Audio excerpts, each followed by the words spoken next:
ప్రియ స్నేహితుడా, ఈరోజు దేవుడు నీతో చేసిన వాగ్దానం,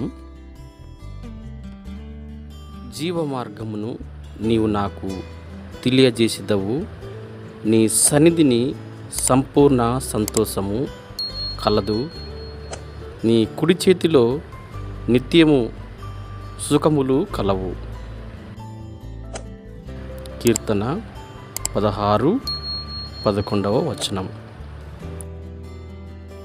దేవుని బిడ్డలారా, మనము దేవుని యందు భయం భక్తి కలిగి, ఆయన యందు నిరీక్షణ కలిగి, ఆసక్తి కలిగి ప్రార్థించి ఆయన చిత్తానుసారంగా జీవించినట్లయితే ప్రియ బిడ్డలారా, ఆయన సన్నిధానంలో మనము సంతోషంతో, పరిపూర్ణమైన విశ్వాసంతో మనము ప్రార్థించి ఆయనను వేడుకున్నట్లయితే ఎంతో సంతోషము, హృదయానందము మనకు కలుగుతుంది.